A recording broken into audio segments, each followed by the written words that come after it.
Mesdames, Messieurs, bonsoir, bienvenue sur Alizé pour votre édition de 19 h. Nous sommes le jeudi 11 février. Voici les titres qui seront développés dans notre journal. La CCI ne peut plus gérer l'hôtel Saint-Georges. La région confie le dossier à la SEM patrimoniale chargée de trouver un repreneur. Les gîtes du Gosier s'élèvent contre la nouvelle taxe de séjour au forfait élaborée par la municipalité. Départ de la Concarneau-Saint-Barth le 3 avril, Guadeloupe Grand Large lance 3 équipages sur l'épreuve. Le journal, Aurélie Ronze. Le président de la région, Harry Chalus, a rencontré aujourd'hui la présidente de la CCI des îles de Guadeloupe, Colette Coury. Une rencontre qui avait lieu à Saint-Claude. Plusieurs sujets ont été abordés, notamment l'avenir de l'hôtel Saint-Georges. Les explications de Muriel Barlagne. Les premières discussions ont eu lieu en octobre dernier avec la SEM patrimoniale région Guadeloupe pour la possible reprise de l'hôtel Saint-Georges. Des négociations bien avancées mais qui se sont interrompues avec les élections régionales. Ce matin, elles ont pu reprendre entre Colette Coury, la présidente de la CCI des îles de Guadeloupe, actuel gestionnaire de l'hôtel, et Harry Chalus, le nouveau président du conseil régional. Un accord a été trouvé. L'établissement hôtelier sera bien racheté par la SEM patrimoniale dont la région Guadeloupe est l'actionnaire majoritaire. C'est elle qui se chargera de trouver un bon repreneur.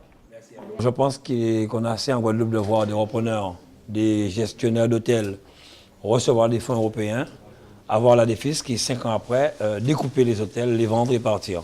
Et ce qu'on veut maintenant, c'est pérenniser vraiment les hôtels de Guadeloupe. Le coût de cette opération est d'1 million d'euros. Une vente à crédit sur 10 ans sans intérêt. L'hôtel, un 3 étoiles spécialisé dans le tourisme d'affaires, fermera pour travaux. Il s'agit de le transformer en 5 étoiles, mais il sera vendu sans son personnel. 13 salariés qui font l'objet d'un licenciement économique à compter du 4 mars prochain. C'est un personnel de droit public. Et il est très compliqué de passer du personnel de droit public à du privé. Il bénéficie de droits très importants en tant que personnel de chambre, plus importants encore que dans le public autre. Par exemple, quand il part, il a droit à 1 mois de salaire par année d'ancienneté jusqu'à 10 ans, alors que dans le privé, vous avez droit à un 5e. C'est 5 fois plus. Et au-delà de 10 ans, ce qui est leur cas, vous avez droit à 1 mois plus 20% d'indemnité de départ. Vous savez, on est obligé d'accepter, même si on est un peu, après avoir passé plus de 18 ans dans cet établissement, de l'avoir vu grandir, surtout au niveau de l'hôtel, je parle, parce que certains sont arrivés bien avant moi au niveau de tout ce qui est formation, au niveau de restauration, de la restauration. Bon, c'est un peu, vous savez, quand vous avez une famille, c'est difficile d'accepter. On est obligé de faire avec, c'est la conjoncture. À sa création en 1993 par la CCI de Basse-Terre, l'hôtel Saint-Georges était un hôtel d'application. On y assurait la formation au métier de la restauration, de l'hôtellerie et du tourisme, compétences perdues en 2012 avec l'arrivée d'autres centres de formation à proximité. Devenu un simple hôtel, sa gestion ne relevait plus de la CCI des îles de Guadeloupe. On reste dans le secteur du tourisme avec la grogne au gosier des loueurs de gîtes. Ils viennent de lancer une pétition pour obtenir de la municipalité le retour d'une taxation au réel plutôt qu'une taxe de séjour au forfait. Anne-Elisabeth Artsen nous donne plus de détails. Selon une pétition lancée par les propriétaires de gîtes du Gosier, la municipalité de la ville aurait modifié le processus de règlement de la taxe de séjour, en cumulant l'obligation de souscrire à un forfait et l'augmentation de la taxe de séjour. Elle serait passée de 20 centimes à 75 centimes par personne et par nuit. Avant, nous étions réels. Donc avant, nous déclarions le nombre de personnes adultes, parce que les enfants ne sont pas assujettis, non fonctionnaires en train de travailler, parce qu'eux ne sont pas assujettis, et qui venaient dans nos gîtes, et on payait en fonction du prix par nuit qui passait chez nous. Aujourd'hui, un forfait est imposé, il part sur la base de 4 personnes par gîte, ce qui est très très rarement le cas, ou s'il y a 4 personnes, c'est souvent avec des enfants, mais enfin, c'est une chose, imposé à 60%, c'est-à-dire qu'ils considèrent qu'on est rempli à 60%, ce qui n'est pas forcément le cas non plus.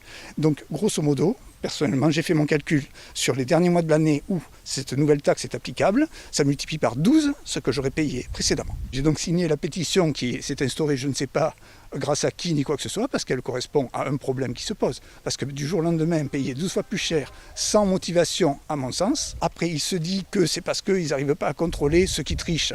Mais je ne crois pas que ce soit notre problème.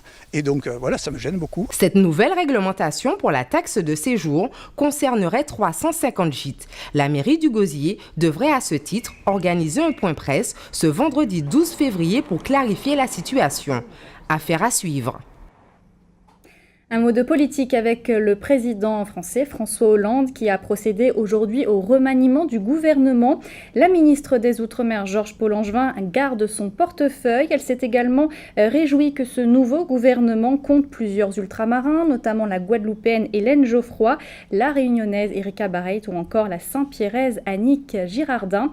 À noter le retour de l'ancien Premier ministre Jean-Marc Ayrault au gouvernement.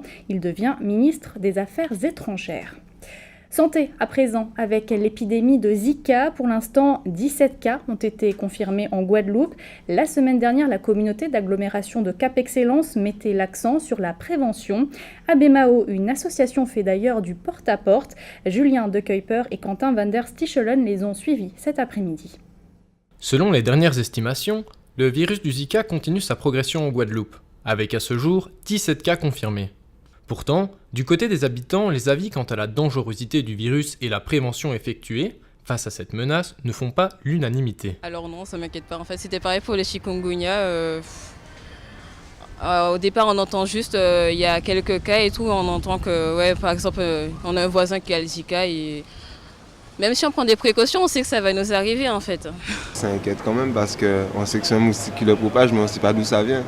Heureusement, dans les zones marécageuses, où la situation est davantage problématique, comme à Bémao par exemple, des associations préventives voient le jour, comme ce fut le cas lors des précédentes épidémies de chikungunya et de dengue.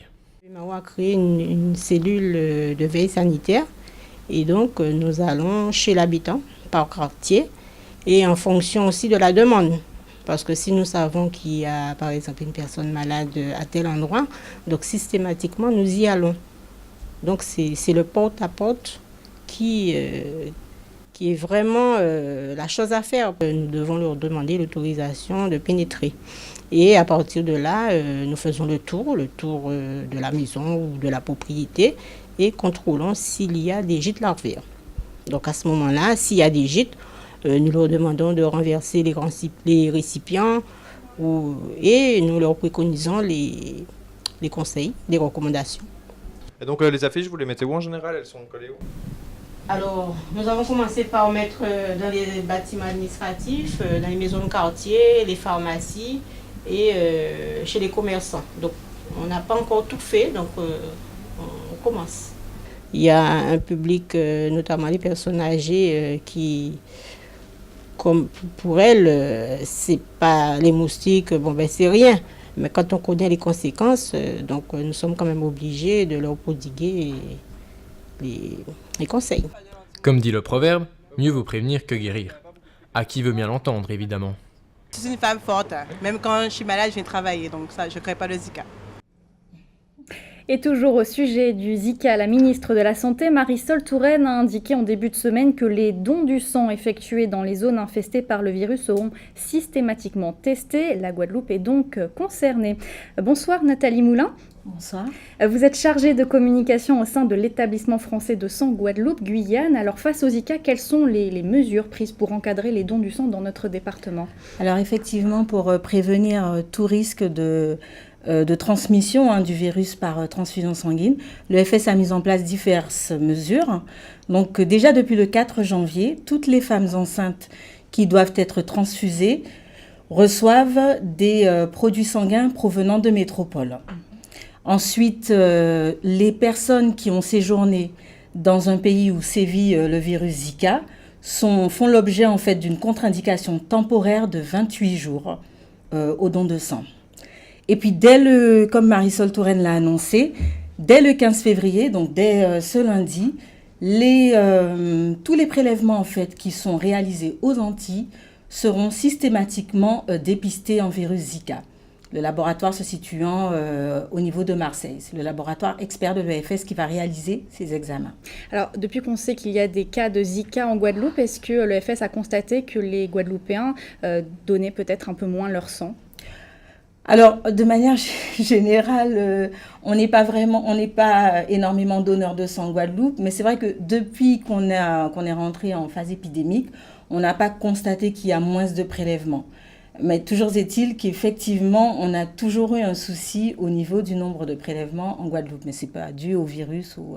Justement, quelle est la situation des stocks actuels en Guadeloupe ? Alors en ce moment, même si le stock national, effectivement, il est stable, il est relativement stable, si on regarde au niveau du stock local, du stock régional, la situation reste tout de même fragile, notamment pour les sangs de groupes de rhésus négatifs.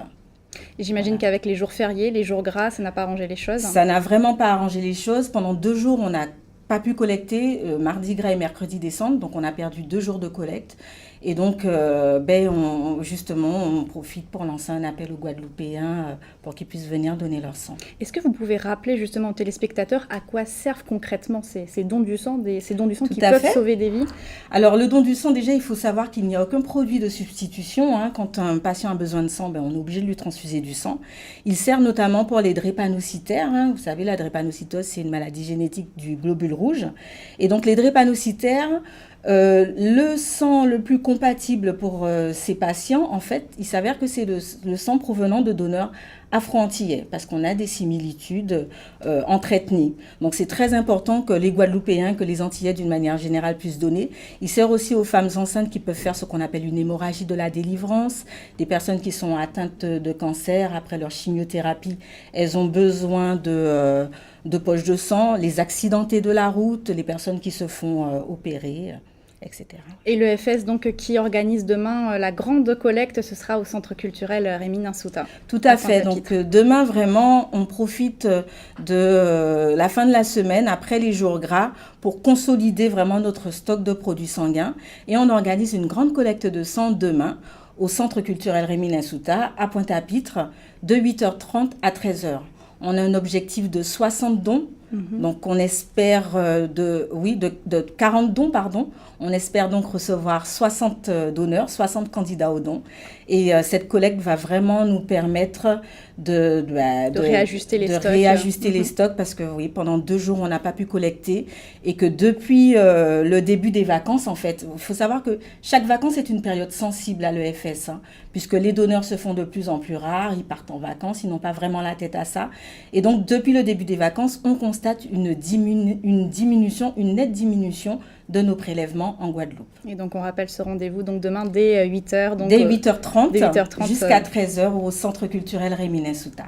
Merci Nathalie Moulin d'avoir été sur notre plateau. Je rappelle que vous êtes chargée de communication au sein de l'établissement français du sang anti-Guyane. En bref, dans l'actualité, l'affaire Air Cocaïne, la justice dominicaine a confirmé aujourd'hui en appel la condamnation à 20 ans de prison des 2 pilotes français. On rappelle qu'ils sont actuellement détenus en France après leur évasion rocambolesque. C'était fin 2015. Justement, on en vient à l'actualité dans notre grande région de la Caraïbe. Il est question ce soir du carnaval de la Dominique, d'une coopération également entre Barbade et Trinidad. Mais tout de suite, direction le Brésil. Voici la Minute Caraïbe. Brésil cap sur les JO.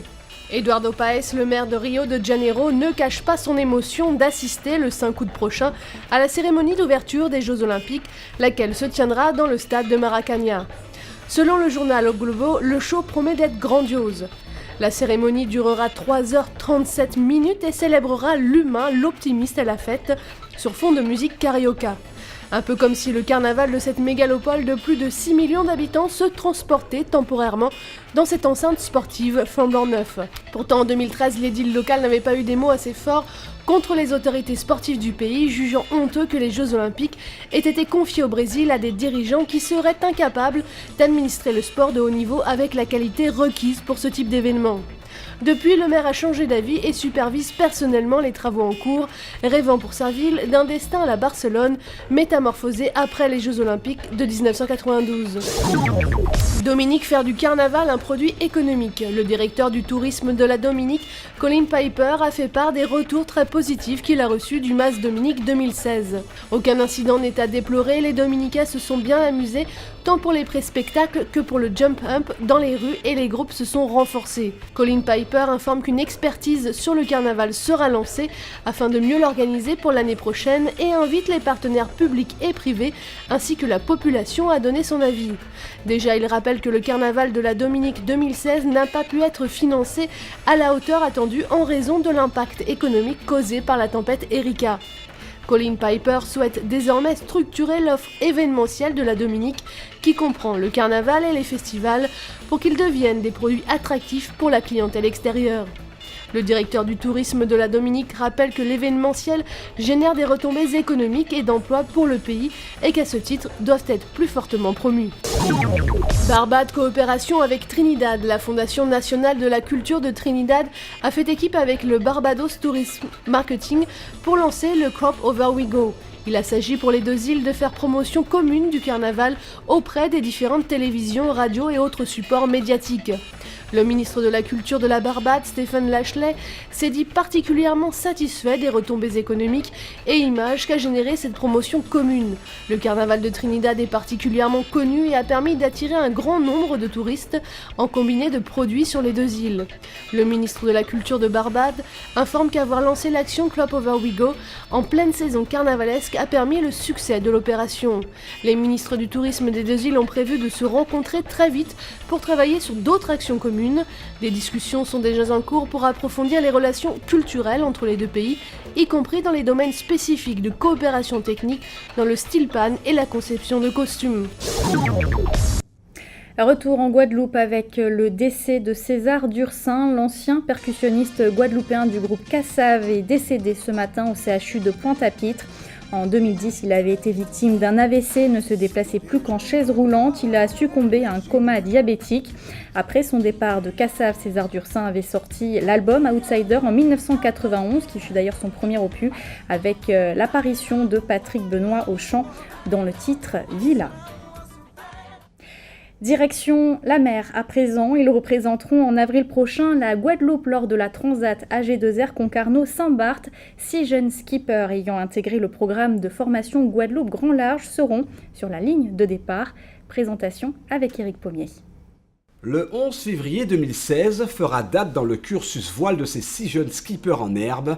À l'issue de 18 mois de formation à Guadeloupe Grand Large, ils ont été présentés à la presse comme les futurs ambassadeurs de la voile guadeloupéenne. 6 jeunes, désormais toutes voiles dehors, avec aujourd'hui l'autorisation de naviguer comme des grands. À l'horizon, la Transat AG2R Concarneau-Saint-Barth. Vraiment, c'est une année de travail qui paye ses fruits, on va dire. Voilà, on récolte un peu les graines qu'on a semées. Et dernièrement, en plus avec Kenny, juste avant les Noël, on a fait une navigation de 3 jours, à peu près 400 000.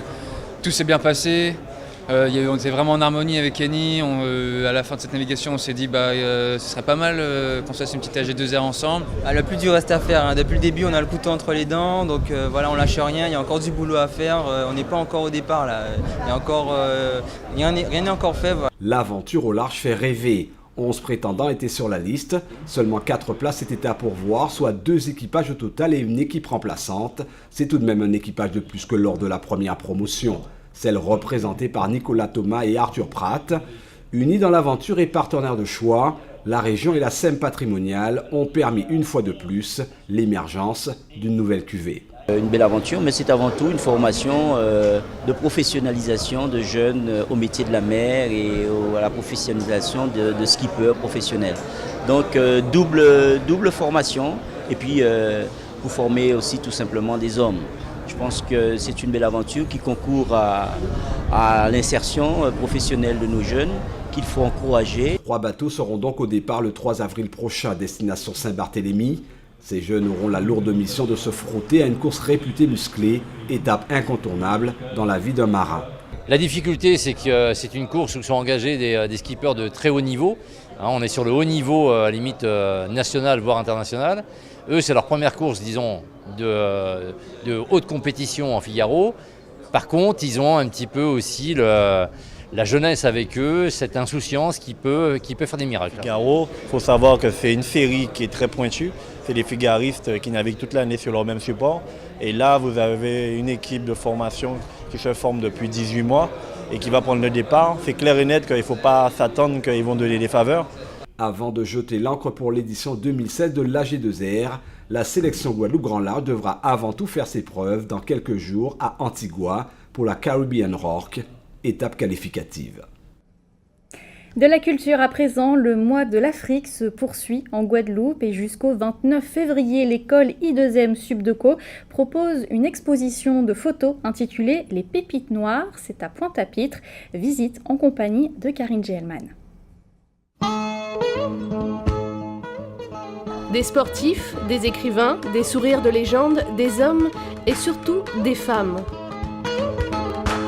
Toujours dans le combat, et féministe certainement, il faut, voilà, j'ai toujours envie de dire aux filles, aux femmes, venez, bougez, faites des choses, voilà, il faut faire des choses, il faut être en mouvement, et c'est réellement cette partie-là qui est importante, et puis de se rappeler d'où on vient, et de ceux qui ont fait des choses formidables avant nous.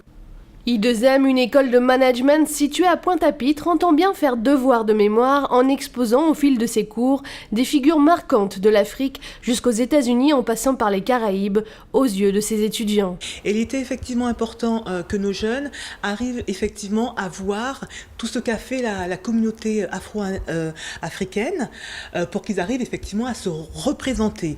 Donc nous on l'a fait parce qu'on trouve que c'est bien, parce que de toute façon il y a énormément et toujours maintenant des grands personnages sur nos murs, donc dès l'instant où ils ont du temps, etc., il est important qu'ils puissent les regarder pour, comme on dit, se projeter et puis se rappeler qu'on a fait des choses formidables.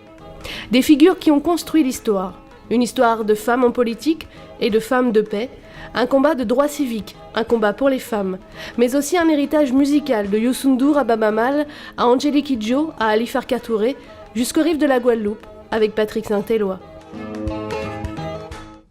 L'exposition Les Pépites Noires à découvrir jusqu'au 29 février.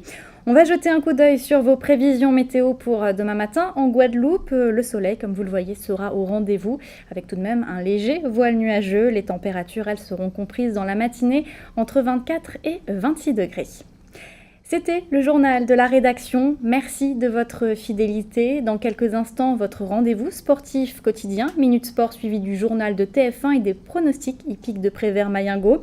Votre soirée sur Alizé, un téléfilm, l'engrenage de l'anorexie.